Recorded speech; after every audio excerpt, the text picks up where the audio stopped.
type of matter, solid, liquid and gas. Inverse of bulk modulus is called compressibility, capital K.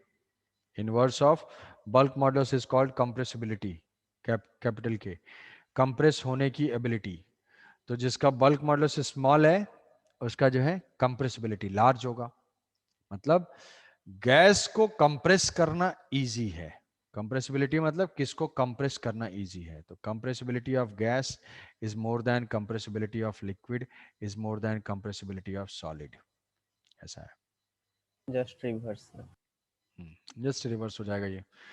तो bulk modulus, compressibility, volumetric stress and volumetric strain. तो जैसे मान लो कि ऐसा है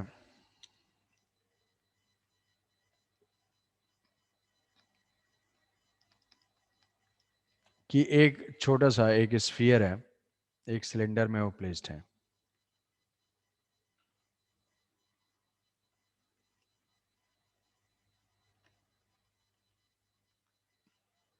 cylinder के inside में है and it is filled with liquid.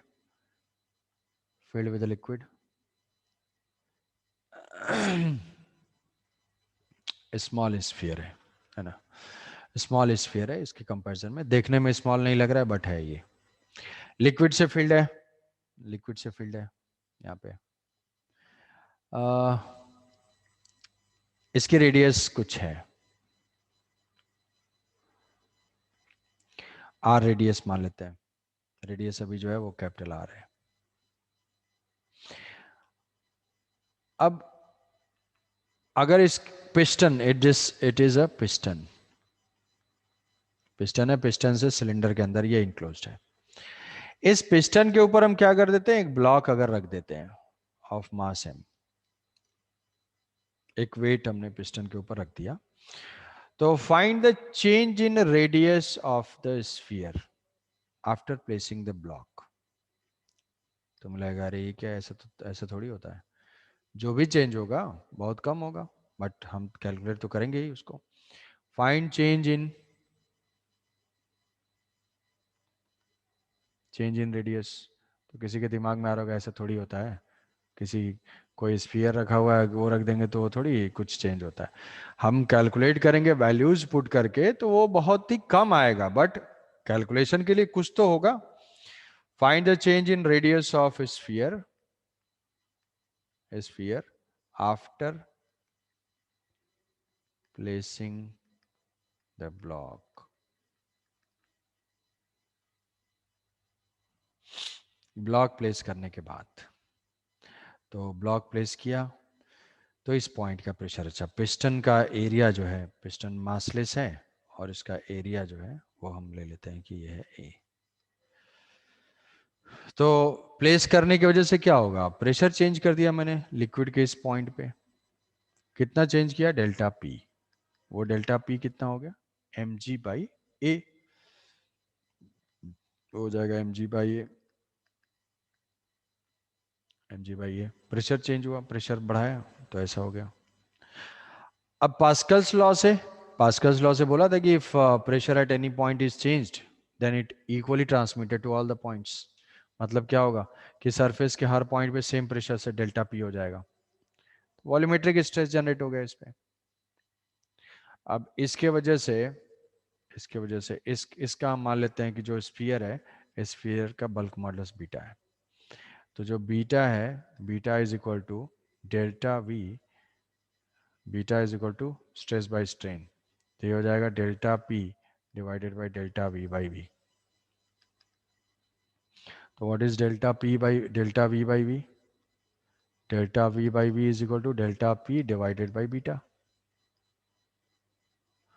तो यहां से ये आ जाएगा कि delta V fractional change in volume change in pressure, मतलब M G by A beta. अब टिपिकल मॉडुलस ऑफ इलास्टिसिटी जो होते हैं वो 10⁵ के ऑर्डर के होते हैं. सोचो यहाँ पे 10⁵ पुट करोगे, ऊपर आ जाएगा 10⁻⁵. कितना कम नेग्लिजिबल सा चेंज है. पर ठीक है, पूछा गया है तो सॉल्व करना है. अब पूछा रेडियस में चेंज क्या है, तो अब थोड़ा सा तुम्हारे एरर वाले पॉइंट का यूज होगा. V is equal to 4/3 pi R cube. Power rule, अगर किसी को चमत्कार लग रहा हो तो याद करें, 3 टाइम्स ही तो कांस्टेंट है, क्या 3 times of delta R by R होगा? यही तो है। Yes, sir. Yes, sir. A B C होता था तो पावर से मल्टीप्लाई करते थे, सब्ट्रैक्ट नहीं करना है, सबको ऐड करना है। जो डेल्टा वी बाई वी है वो 3 times of delta R by R है, तो अब इसी चीज को यूज कर लेंगे यहाँ पे। ये अपना 1 है, इक्वेशन 2 है। फ्रॉम 1 एंड 2, फ्रॉम 1 एंड 2, तो इसको इक्वेट कर दिया, 3 delta R by R is equal to M G by A beta. तो परसेंटेज चेंज इन रेडियस और चेंज इन रेडियस सिर्फ, तो इसको जो है यहाँ से delta R is equal to M G R divided by 3a beta. अब कुछ समझ में आया? Yes, sir. Yes, sir. तो ऐसे हम करते हैं इसमें बल्क मॉडुलस, ये चीज़ है bulk modulus change in volume. जिसका बल्क मॉडुलस जितना ज़्यादा होगा उसको कंप्रेस करना उतना मुश्किल होगा। कंप्रेस करना वो जो है वॉल्यूमेट्रिक स्ट्रेस का जो है, वॉल्यूमेट्रिक स्ट्रेस का अपोज करेगा, एक्सटर्नल फोर्स का अपोज करेगा, ऐसे करके फाइंड कर लेंगे। तो ये है बल्क मॉडुलस। बल्क मॉडुलस के बाद है shear modulus, shear stress and shear strain। Sir वो लास्ट दो आपने जो इक्वेशन स्टेप्स लिखा है वो एक बार दिखाया ना। हाँ, लास्ट दो।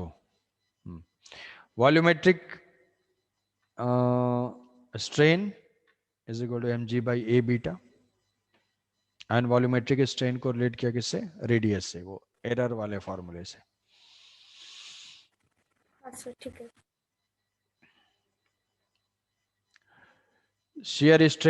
shear strain और टेंजेंशियल स्ट्रेन, तो shear strain and shear stress।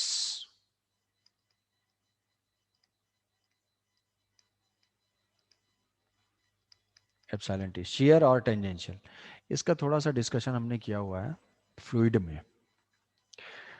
तो कोई भी अगर एरिया है, कोई भी एरिया है, तो उस एरिया पे जैसे मान लो एक क्यूब है,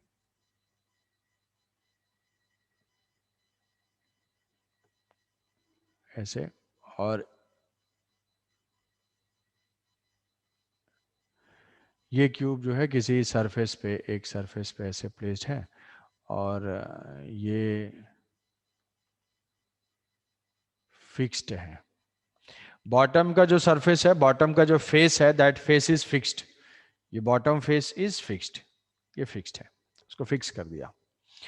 और टॉप पे पैरेलली फोर्स अप्लाई किया, F, टॉप पे पैरेलली फोर्स अप्लाई किया, F। तो इस एरिया पे जो पैरेलली फोर्स है, सरफेस के पैरेलल फोर्स, तो अब इस फोर्स की वजह से ये कुछ डिफॉर्म होगा, ठीक है। जैसे हम फोर्स अप्लाई करेंगे इस लेयर के रेस्पेक्ट में, बॉटम मोस्ट लेयर के रेस्पेक्ट में थोड़ा सा ये डिस्प्लेसमेंट हो जाएगा इसका। तो इसमें क्या शेप चेंज हो रहा है या साइज चेंज हो रहा है? या तो क्यूब से ये डिफॉर्म हो रहा है, तो यहाँ पे शेप भी चेंज हो शेप रहा है, चेंज हो रहा है। साइज भी चेंज हो जाएगा, शेप भी चेंज हो जाएगा। भाई मान लो ऐसे कुछ बॉक्स टाइप का है, उसको फोर्स अप्लाई हाँ कर सर। दी, वो फ्लैट ही होके वॉल्यूम 0 ही हो जाएगा उसका ना। तो शेप एंड साइज दोनों ही अफेक्ट हो जा रहा है, तो shape is changing.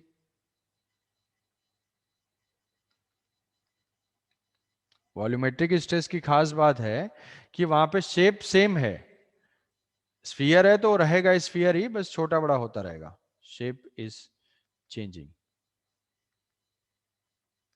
Shape is changing, यहाँ पे शेप चेंज हो जाएगा, साइज भी चेंज हो ही रहा है।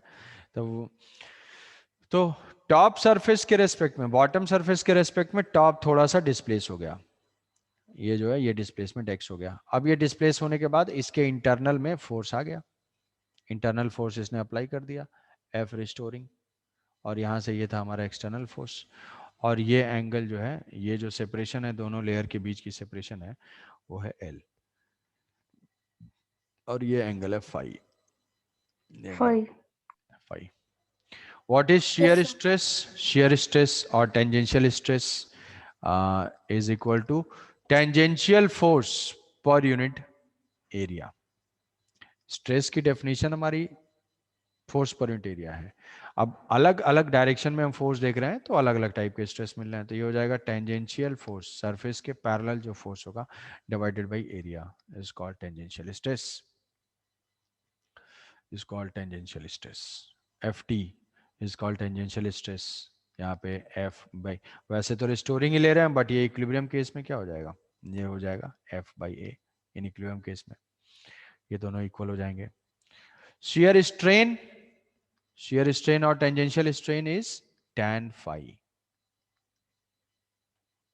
जो ये एंगल बना रहा है, ये जो लाइन है that is called shear strain, tan phi is shear strain, और हम उसको बोलेंगे tan phi is what, x by l, x by L x by l, मतलब दोनों के बीच में वर्टिकल सेपरेशन कितना है और दोनों की शिफ्टिंग कितनी है, तो ये हो जाएगा shear strain। अब इसको रिलेट करते हैं हुक्स लॉ, हुक्स लॉ भाई इन दोनों को भी रिलेट करेगा, तो अकॉर्डिंग टू हुक्स लॉ जो टेंजेंशियल स्ट्रेस है that is directly proportional to tangential strain, और ये टेंजेंशियल जब प्रोपोर्शनलिटी रिमूव करेंगे तो यहाँ पे आ जाएगा ईटा, और जिसको हम बोलते हैं modulus of rigidity, modulus of rigidity Blessed. Modulus of rigidity, rigidity modulus जो है मॉडुलस ऑफ रिजिडिटी, इसको बोलेंगे ईटा को, ये होता है मॉडुलस ऑफ रिजिडिटी, ये मटेरियल और टेम्परेचर के ऊपर डिपेंड करता है। और जैसे मान लो कि मैं तुमसे पूछूं कि ये जो है अगर लिक्विड के केस में, लिक्विड के केस में हम देखें तो लिक्विड के केस में शियर स्ट्रेन क्या होगा, in case of liquid what is shear strain,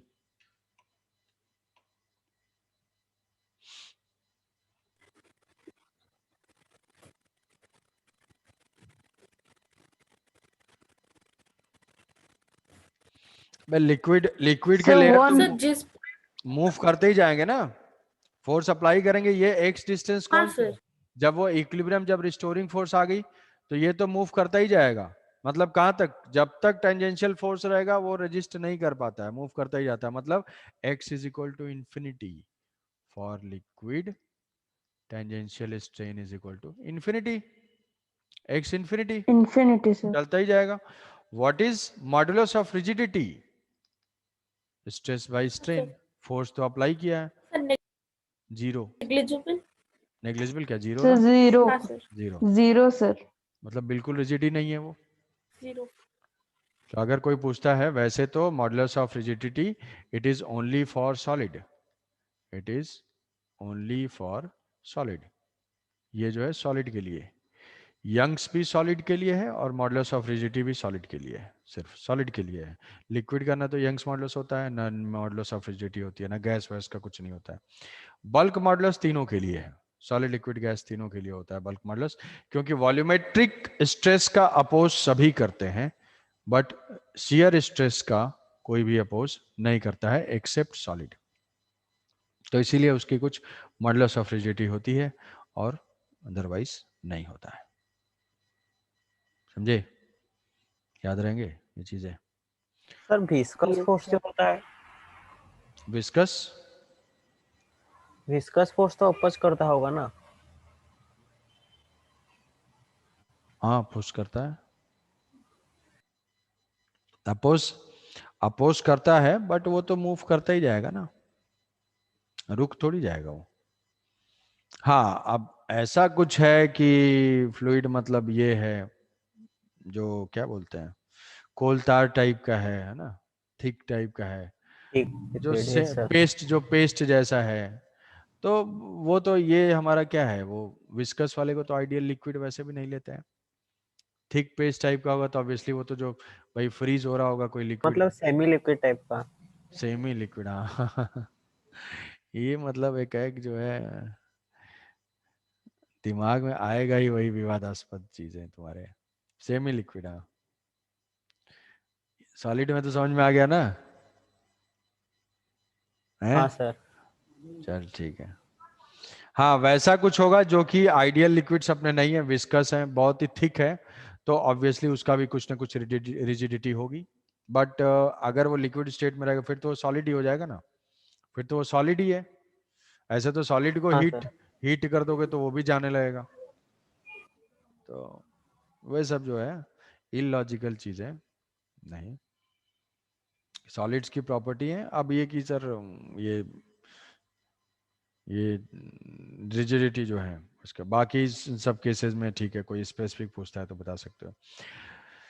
तो इन द एंड ये बहुत ही छोटी सी चीज है, बहुत ही छोटा सा चैप्टर है अपना, और छोटी सी कॉन्सेप्ट है कि भाई स्ट्रेस और स्ट्रेन जो है वो हमारे 3 टाइप के हैं, लॉन्गिट्यूडनल, वॉल्यूमेट्रिक एंड टेंजेंशियल। इसके करस्पॉन्डिंग 3 टाइप के स्ट्रेन हैं, ये वॉल्यूमेट्रिक और टेंजेंशियल, और इससे हमारे 3 मॉडुलस ऑफ इलास्टिसिटी हैं, bulk modulus and modulus of rigidity. ये सबको जो है हुक्स लॉ रिलेट करता है। मेजर जो न्यूमेरिकल हैं वो ज़्यादातर हमारे इसी पे हैं, यंग्स मॉडुलस पे। बाकी सब के बारे में थोड़ा बहुत जानना ज़रूरी है, जैसे ये सब बता दिया, ये रेडियस फेडियस चेंज, तो ये चीज़ है। तो ये 3 मॉडुलस ऑफ इलास्टिसिटी, इनकी प्रॉपर्टीज है। अब लास्ट इसमें बचा हुआ है graph, graph of stress strain graph, उसको हम लोग कल ड्रॉ करेंगे कि स्ट्रेस वर्सेस स्ट्रेन और